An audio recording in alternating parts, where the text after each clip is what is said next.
Hello दोस्तों, कैसे हो आप सब। आज मैं आपके लिए एक रिक्रूटमेंट लेके आया हूँ जो कि डीआरडीओ की तरफ से है, साइंटिस्ट भी की इंजीनियर के लिए। और उसके अंदर क्या क्वालिफिकेशन मांगी गई है, चलिए आइए देखते हैं। और आपको हमारे चैनल पे पहली बार आए हैं तो प्लीज़ इसको लाइक और सब्सक्राइब कीजिए, जिससे आपको नई नई रिक्रूटमेंट की नोटिफिकेशन मिलती रहेंगी और उसकी जानकारी मिलती रहेगी सबसे पहले। आइए दोस्तों, आज हम बात करते हैं डीआरडीओ साइंटिस्ट वीक की रिक्रूटमेंट के बारे में। और इसकी जो टोटल वैकेंसी है वो आपको दिख रही होगी, जो कि 167 है। और इसकी जो क्लोजिंग डेट है वो भी आपको स्क्रीन पे दिख रही होगी, जो कि 10 जुलाई 2020 है। और इसकी जो एप्लीकेशन डेट स्टार्ट हुई है वो ही 29/5/2020 को स्टार्ट होएगी एप्लीकेशन डेट, और आप उस टाइम फॉर्म भर सकते हैं। और इसके अंदर क्या क्या क्वालिफ़िकेशन मांगी गई है, चलिए देखते हैं फटाफट। और उससे पहले मैं आपको बता दूं, जो उसकी सैलरी है वो सबसे पहले मैं आपको बता देता हूं। जो 7 पे कमीशन है उसके हिसाब से आपकी मेट्रो सिटी में हो जाएगी 56,100। और HR अदर अलाउंस मिला के आपकी मेट्रो सिटी रेट के हिसाब से 80,000 पर एनम हो जाएगी। मैं आपको बता दूं कि ये ग्रुप ए की पोस्ट होगी, और आपको इसमें 50 लोकेशन दी गई है, जो कि आपको कहीं भी आपको पोस्ट किया जा सकता है इन कंट्री के अंदर। और अब बात कर लेते हैं इसकी वैकेंसी के ऊपर, क्वालिफिकेशन के ऊपर। चलिए अब आ जाते हैं इसकी क्वालिफिकेशन और पोस्ट के बारे में, जो कि आपको स्क्रीन पे दिख ही रही होगी, जो टेबल पार्ट 1 में शो करी गई है। इसके अंदर आपका गेट स्कोर भी मांगा गया है, और इसके अंदर आपका बाद में आपका पर्सनल इंटरव्यू होगा, ठीक है। और इसकी जो पहली पोस्ट आती है वो है आपकी इलेक्ट्रिक कम्युनिकेशन इंजीनियर की, जो कि इसकी टोटल पोस्ट है वो 37 है। इसके अंदर क्वालिफिकेशन आपसे बैचलर ऑफ इंजीनियरिंग मांगी गई है, और इसके अंदर आपके गेट स्कोर होने चाहिए 80%, जो कि IIT और NIT से क्वालिफाई होने चाहिए। और इसके अंदर जो टोटल सब्जेक्ट आपको शो की गए हैं, जो कि इंजीनियर के जितने भी सब्जेक्ट होते हैं कम्युनिकेशंस के अंदर, वो आपके होने चाहिए। चलिए बात कर लेते हैं आप दूसरे पोस्ट की। दूसरे पोस्ट में मैकेनिकल इंजीनियर की है, जो आपको दिख रही होगी स्क्रीन पे। और इसकी जो टोटल पोस्ट है वो 35 है, और इसके अंदर भी क्वालिफिकेशन आपकी बैचलर ऑफ डिग्री मांगी गई है, जो कि टेक्निकल मैकेनिकल की होनी चाहिए। और इसके अंदर आपकी गेट स्कोर होने चाहिए, जो कि मिनिमम आपके 80% होने चाहिए, और वो भी आपके IIT NIT से क्वालिफाई होने चाहिए। और इसके अंदर जो आपके जो सब्जेक्ट मांगे गए हैं वो आपको शो किए गए हैं, जो कि टोटल सब्जेक्ट 3 हैं मैकेनिकल के: mechanical engineering, mechanical automation and mechanical production work के। और जो थर्ड पोस्ट है वो आपको दिख रही होगी स्क्रीन पे, जो है कंप्यूटर साइंस एंड इंजीनियरिंग की। इसकी जो टोटल पोस्ट है वो 31 है, और इसके अंदर भी आपकी इंजीनियरिंग की डिग्री मांगी गई है, टेक्निकल इन कंप्यूटर की। और इसके अंदर गेट क्वालिफिकेशन मांगा गया है, जो कि 80% मिनिमम मार्क्स से होनी चाहिए, IIT NIT से क्वालिफाई होने चाहिए। और आपके इसमें जो टोटल सब्जेक्ट होते हैं जो कंप्यूटर साइंस के अंदर, वो आपके होने चाहिए। जैसे कि एक आध मैं आपको डिस्क्राइब कर देता हूँ। कंप्यूटर साइंस के अंदर टेक्निकल इंजीनियरिंग का होना चाहिए, कंप्यूटर साइंस के अंदर इंफोटेक का होना चाहिए, कंप्यूटर साइंस के अंदर आपके ऑटोमेशन का होना चाहिए। ऐसे जितने भी आपके नेटवर्किंग के और भी जो कम्युनिकेशन के सब्जेक्ट होते हैं वो सारे मिला के होने चाहिए। अब बात कर लेते हैं चौथे नंबर पे, जो है इलेक्ट्रिक इंजीनियर की। और इसकी जो टोटल पोस्ट है वो आपकी 12 है। इसके अंदर क्वालिफिकेशन आपसे first class bachelor of degree मांगी गई है इलेक्ट्रिक के अंदर, और गेट क्वालिफिकेशन होना चाहिए आपका। और इसके अंदर भी आपसे टोटल, इसके अंदर मगर आप गेट में वो नहीं दिया गया है कि आपके मिनिमम मार्क्स कितने होने चाहिए, आपका गेट क्वालिफाई होना चाहिए ग्रेड स्कोर से। ये जो टोटल सब्जेक्ट आपके इलेक्ट्रिक इंजीनियर के हैं वो आपको शो किए गए हैं, जो कि मैं आपको एक आध बता देता हूँ। जैसे इलेक्ट्रिक इंजीनियर का होना चाहिए, इलेक्ट्रिकल पावर स्टेशन का होना चाहिए, इलेक्ट्रिकल इलेक्ट्रॉनिक्स इंजीनियर का होना चाहिए। ऐसे जितने भी सब्जेक्ट्स हैं जो आपको शो कर दिए गए हैं वो होने चाहिए आपके पास। 5वें नंबर पे आ जाते हैं। 5वें नंबर पे जो पोस्ट दी गई है वो material science engineer, metrological engineer की। उसके अंदर जो क्वालिफिकेशन मांगी गई है वो फर्स्ट क्लास डिग्री होनी चाहिए आपकी, और गेट क्वालिफाई होना चाहिए।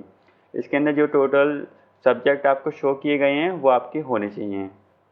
अब बात कर लेते हैं छठे नंबर पर, जो कि पोस्ट का नाम है फिजिक्स। और इसकी जो टोटल पोस्ट है वो आपकी 8 होनी चाहिए।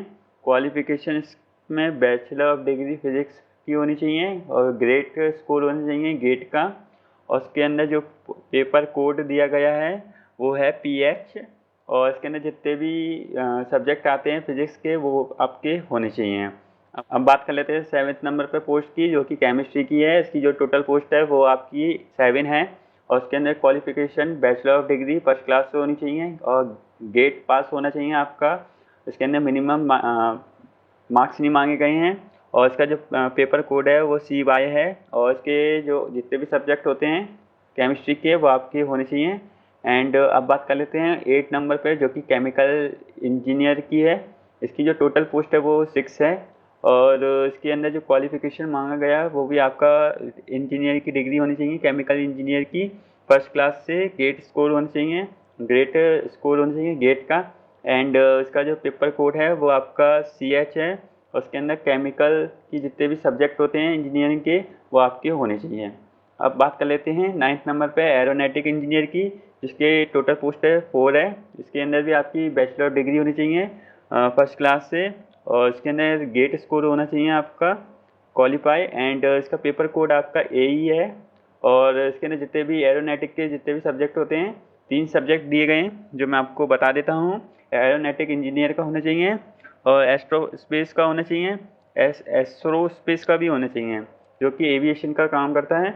उसके क्वालिफाई होने चाहिए, ये सब्जेक्ट होने चाहिए, तभी आप क्वालिफाई हो पाएंगे। नंबर पे आ जाते हैं मैथमेटिक्स की पोस्ट है, और उसके अंदर जो टोटल पोस्ट दी गई है वो आपकी 4 है। क्वालिफिकेशन फर्स्ट क्लास डिग्री होनी चाहिए यूनिवर्सिटी इक्विवेलेंट से, गेट स्कोर होनी चाहिए ग्रेट, और इसका जो पेपर कोड है वो MA है।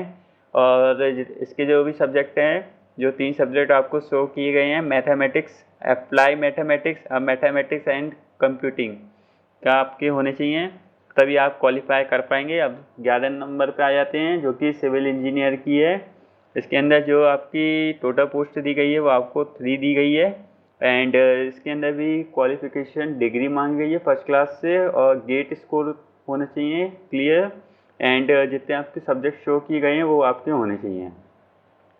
अब बात कर लेते हैं 12वें नंबर पे फिजियोलॉजी पे। इसकी जो टोटल पोस्ट है वो है 10 दी गई है, और फर्स्ट क्लास डिग्री होनी चाहिए फिजियोलॉजी के अंदर, और क्वालिफिकेशन नेट मांगी गई है।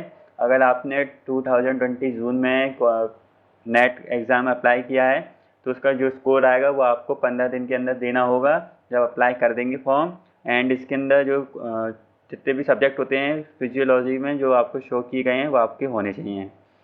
अब ये तो वैकेंसी पोस्ट ख़त्म हुई। अब बात कर लेते हैं इनकी गाइडलाइन, जो कि इन्हें जो दी गई है, जो अपन नीचे देखते हैं। अब बात कर लेते हैं इसकी गाइडलाइन पे, जो कि हैशटैग और स्टार है। हैशटैग में 3 दी गई है, स्टार में 2 दी गई है। क्या गाइडलाइन है चलिए देखते हैं। जो पहली गाइडलाइन है, जो फाइनल सेमेस्टर के स्टूडेंट है जिनने फॉर्म भरा है, उनका जो जिन लोगों का रिजल्ट नहीं आया है वो एक प्रोविजन डिग्री लगा सकते हैं। इसमें सबमिट करनी पड़ेगी आपको 31 अगस्त 2020 तक। और दूसरे में है जो विदेश स्टूडेंट है जिन बाहर से पढ़ के आए हैं, उनको एक सर्टिफिकेट सबमिट करना पड़ेगा, जो एसोसिएशन ऑफ इंडियन यूनिवर्सिटी में दिल्ली में 31 अगस्त 2020 तक। और तीसरे में ये बोला गया है जो इंस्टीट्यूट है जो 60% के हिसाब से मार्क्स देते हैं, जिनके CGPA नहीं दिया गया है, तो ACICT की गाइडलाइन के हिसाब से 6.75 CGPA माना जाएगा। अगर उससे कम हुआ तो आप क्वालिफाई नहीं हो पाएंगे। एंड अब बात आ जाती है स्टार पे। फर्स्ट गाइडलाइन है, उसके अंदर बोला गया है जो 3 वैकेंसी है DRDO की तरफ से पर्सनल डिसेबिलिटी की, PWD की, जो कि ऑर्थोपेडिक्स हैंडीक्राफ्ट होते हैं जो OH वाले हैं उनके लिए। एंड दूसरी है जो हीयरिंग वाले होते हैं हैंडीक्राफ्ट, उनके लिए कैटेगरीज है, और ऑब्टेंड मार्क होने चाहिए सब्जेक्ट के हिसाब से। दूसरी में बोला गया है उनको जब शॉर्ट लिस्ट होंगे PWD और OH वाले, तो उनकी IIT NIT का मिनिमम क्वालिफिकेशन 80% होने चाहिए, और उनका ग्रेट स्कोर होना चाहिए गेट के अंदर डिसिप्लिन एग्जामिनेशन के हिसाब से। अब आ जाते हैं एकेडमिक रिक्रूटमेंट के ऊपर। इसके अंदर ये डिस्क्रिप्शन टेबल दी गई है पार्ट 1 की, पार्ट 1, पार्ट 2, पार्ट 3 ये फॉर्म में दिए गए हैं। इसके अंदर पार्ट 1 में कहा गया है कि गेट की क्वालिफिकेशन होनी चाहिए 2018, 19, 20 की, और IIT NIT का 80% मार्क्स होने चाहिए। पार्ट 2 में कहा गया है कि गेट क्वालिफिकेशन होनी चाहिए 18, 19, 20 की, और पार्ट 3 में कहा गया है कि क्वालिफाई होना चाहिए एंड नेट भी क्वालिफाई होना चाहिए उसका। एंड अब बात कर लेते हैं एज लिमिट कैंडिडेट की। इसमें जो एक्सटेंड कर दी गई है एज, जो जनरल वालों की है और ईवीएस वालों की है 28 ईयर्स है, ओबीसी वालों की है 31 ईयर्स एंड SC/ST वालों की 33 ईयर्स दी गई है। रिलैक्सेशन इन अपर एज लिमिट मैंने डिस्क्रिप्शन में फॉर्म डाल दिया गया है, तो आप पढ़ सकते हो उधर जाके। और इसमें नेशनलिटी इंडियन होनी चाहिए। हाउ टू अप्लाई कैसे कर सकते हैं, तो मैंने डिस्क्रिप्शन में फॉर्म डाल दिया गया है, तो आप पढ़ सकते हैं। अब बात कर लेते हैं कि पेमेंट मोड की। जनरल, ओबीसी और ईबीएस वालों की जो पेमेंट है वो है आपकी 100 रुपीज़ और SC/ST वालों की, PWD की, वुमन कैंडिडेट की एग्जेम्प्टेड है। अगर आपको हमारी वीडियो अच्छी लगी हो तो प्लीज़ इसको लाइक एंड सब्सक्राइब कीजिए और नोटिफिकेशन बेल को ऑल कर दीजिए, जिससे आपको हमारी वीडियो सबसे पहले मिलेगी। और उसको शेयर एंड कमेंट कीजिए। Thank you.